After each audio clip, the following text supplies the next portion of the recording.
जैसे ही इस वीडियो की शुरुआत होती है, एक धीमी, गूढ़, रहस्यमयी धुन बजने लगती है और इसके साथ ही एक प्रश्न हवा में तैरता है।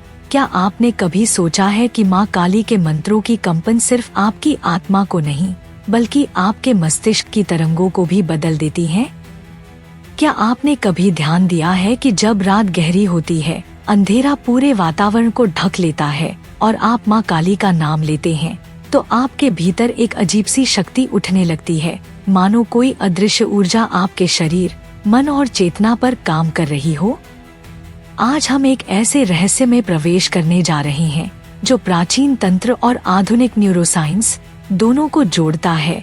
एक ऐसा रहस्य जिसकी शक्ति इतनी भारी है कि साधकों ने इसे सदियों तक छुपा कर रखा, क्योंकि यह कंपन, यह ध्वनि, यह ऊर्जा सीधे आपके चेतन मस्तिष्क पर काम करती है, आपके ब्रेनवेव पैटर्न को बदलती है, आपकी फियर सेंटर अमिगडला को शांत करती है, आपकी पिनील ग्लैंड को सक्रिय करती है और आपको साधारण मनुष्य से हटाकर उस अवस्था में ले जाती है जहां साधारण विचार, साधारण भावनाएं और साधारण भय पिघल जाते हैं और केवल शक्ति, केवल संकल्प, केवल अद्वितीय जागरूकता बचती है, जिसे तंत्र में काली चैतन्य कहा गया है। यह वही शक्ति है जिसके बारे में कहा गया है, कालस्य अपि कालन, जो समय को भी निगलने की क्षमता रखती है।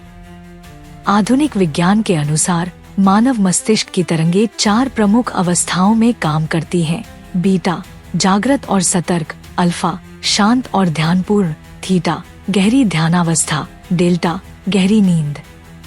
लेकिन तंत्र कहता है कि माँ काली के मंत्रों का कंपन साधक के मस्तिष्क को इन सामान्य अवस्थाओं से उठाकर एक 5वीं अवस्था, तुरिया, की ओर धकेलता है, जहां व्यक्ति अपनी सीमित पहचान को छोड़कर व्यापक चेतना से जुड़ना शुरू करता है।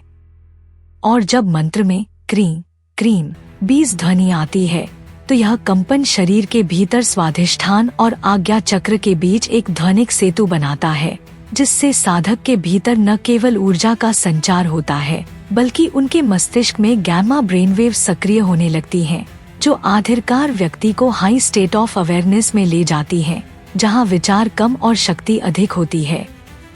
न्यूरोसाइंटिस्ट्स का दावा है कि जब साधना के दौरान कोई व्यक्ति बार बार एक ही ध्वनि का जप करता है, तो न्यूरल पाथवेज फिर से बनते हैं, मस्तिष्क अपनी पुरानी दबी हुई भावनाओं को रिलीज करता है और एक नई स्थिरता विकसित करता है। वही तंत्र सदियों पहले कह चुका है, मंत्र एव मनसा कारका, मतलब मंत्र ही मन को ढालता है। जब साधक क्री कालिकाय नमः का जप करता है, तो क्री की ध्वनि मस्तिष्क में स्थित थैलेमस और एमिगडाला पर कंपन की तरह काम करती है और भय को तोड़ना शुरू करती है। यही कारण है कि जो साधक मानसिक अवसाद, गुस्सा, चिंता, भ्रम या नकारात्मक ऊर्जा से घिरे होते हैं, वे माँ काली के मंत्रों से तुरंत शक्ति महसूस करते हैं, क्योंकि काली की ऊर्जा मस्तिष्क की सर्वाइवल मैकेनिज्म को रीसेट कर देती है। और जब मंत्र का जप रात्रि में विशेषकर 12 AM से 3 AM के बीच किया जाता है, वह समय जिसे विचिंग आवर कहा जाता है, तो मस्तिष्क स्वाभाविक रूप से थीटा स्टेट में चला जाता है, जहां मन खुला होता है, अवचेतन शक्ति उभरती है और व्यक्ति की ऊर्जा अत्यधिक संवेदनशील हो जाती है।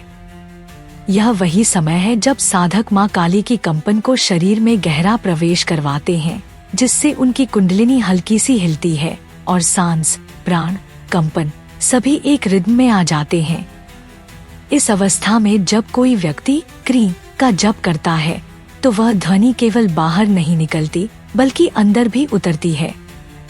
MRI और EEG स्कैन बताते हैं कि ऐसी ध्वनियां फ्रंटोटेम्पोरल कनेक्टिविटी बढ़ाती हैं, जिससे व्यक्ति के भीतर डिसीजन मेकिंग, क्लैरिटी और इमोशनल स्ट्रेंथ बढ़ती है।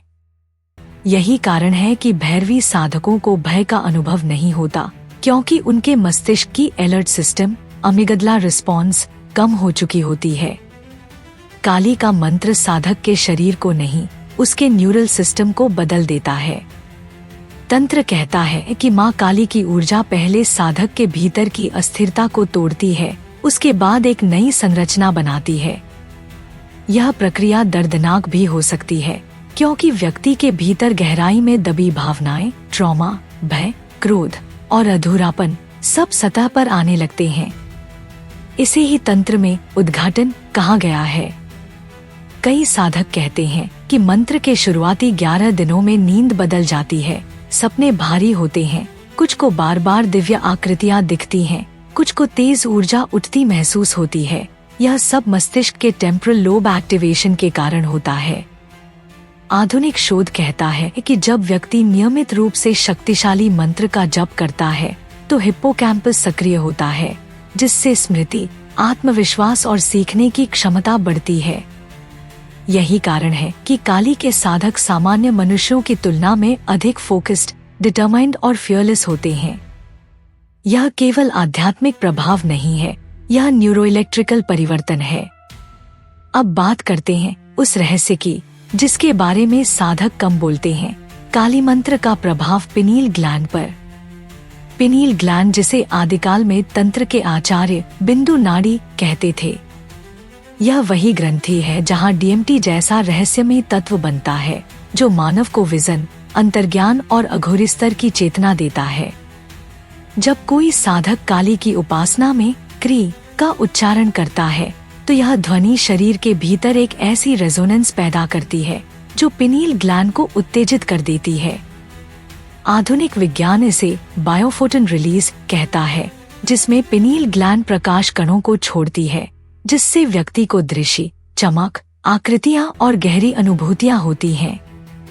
यही कारण है कि बहुत से साधक ध्यान के दौरान मां की आकृति देखते हैं, नीले प्रकाश की चमक महसूस करते हैं या अचानक ब्रह्मांड की अनंतता का अनुभव करते हैं। यह कोई कल्पना नहीं, यह आपके मस्तिष्क की आंतरिक बायोलॉजी है। अब सवाल उठता है, काली की ऊर्जा इतनी शक्तिशाली क्यों होती है? तंत्र कहता है कि यह ऊर्जा समय को नियंत्रित करती है। न्यूरोसाइंस कहता है कि डीप मेडिटेशन मस्तिष्क की टाइम परसेप्शन को बदल देता है, मतलब समय धीमा या तेज महसूस होने लगता है। जब साधक काली के ध्यान में बैठता है तो उसके मस्तिष्क के पैराइटल लोब शांत होने लगते हैं, जहां टाइम प्रोसेसिंग होता है। इससे साधक को ऐसा लगता है कि वह समय से बाहर है। यही कारण है कि काली साधक कहते हैं, मेरी साधना में समय रुक जाता है। जब साधक अकेले शांत जगह दीपक की लौ के सामने मां काली का स्वरूप मन में धारण करके जप करता है तो मस्तिष्क ऊर्जा को बाहर से नहीं, भीतर से पकड़ने लगता है। और जब यह ऊर्जा मस्तिष्क से रीढ़ तक उतरती है तो वह कुंडलिनी के डोर्मेंट सेंटर्स को छूने लगती है। कृपया ध्यान रखें, यह आसान प्रक्रिया नहीं है। यही कारण है कि प्राचीन गुरुओं ने कहा, काली साधना केवल उन लोगों के लिए है जो भीतर के अंधकार का सामना करने की हिम्मत रखते हैं, क्योंकि जब मस्तिष्क के भीतर के सप्रेस्ड इमोशंस टूटते हैं तो व्यक्ति आंसुओं से, भय से, भ्रम से या क्रोध से भर सकता है।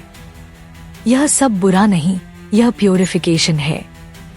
आधुनिक न्यूरोपोलॉजी कहती है कि मनुष्य अपनी 90% भावनाएं दबाकर रखता है।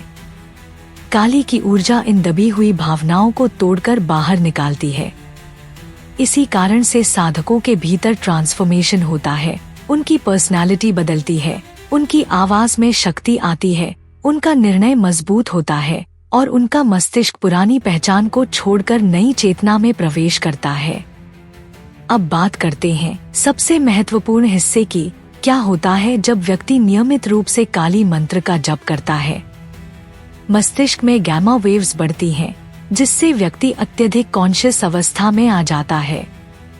अमिगडला शांत होती है, भय पिघलता है, पिनील ग्लैंड सक्रिय होती है, विजन और इंट्यूशन बढ़ता है, प्रीफ्रंटल कॉर्टेक्स मजबूत होता है, डिसीजन मेकिंग तेज होता है, हिप्पोकैम्पस सक्रिय होता है, मेमोरी और इमोशनल बैलेंस बेहतर होता है, न्यूरल पाथवेज रिवायर होते हैं, व्यक्ति के भीतर सकारात्मकता, साहस और स्थिरता बढ़ती है, एनर्जी सिस्टम खुलता है, कुंडलिनी को ऊर्जा मिलती है, कॉन्शियसनेस विस्तृत होती है, साधक तुड़िया अवस्था में प्रवेश करता है। इसीलिए काली को तंत्र में ट्रांसफॉर्मेशन देवी कहा गया है। वह आपके मस्तिष्क को, आपकी चेतना को, आपके अस्तित्व को बदल देती है। यदि यह ज्ञान, यह कंपन, यह गूढ़ विज्ञान आपको भीतर तक छू गया है तो मेरे प्रिय साधक, याद रखो, माँ काली केवल पूजा की देवी नहीं बल्कि चेतना की देवी है। उनका मंत्र आपके मस्तिष्क को बदल सकता है, आपका जीवन बदल सकता है और आपका भाग्य पुनर्निर्मित कर सकता है। लेकिन यह रास्ता अनुशासन, श्रद्धा और सतर्कता चाहता है। यदि आप माँ काली की शक्ति को वास्तव में अपने जीवन में उतारना चाहते हैं तो इस वीडियो को लाइक करें, चैनल को सब्सक्राइब करें और कमेंट में लिखें जय माँ काली, क्योंकि आपका हर शब्द, हर भावना, हर ऊर्जा इस साधना का हिस्सा बनती है। इन वीडियो को उन साधकों तक पहुंचने दो जो अपने जीवन में प्रकाश और शक्ति की तलाश में हैं। और याद रखो, माँ काली तुम्हारे भीतर ही है और जब तुम उनका नाम लेते हो तो पूरा ब्रह्मांड तुम्हारे पक्ष में खड़ा हो जाता है। जय माँ काली।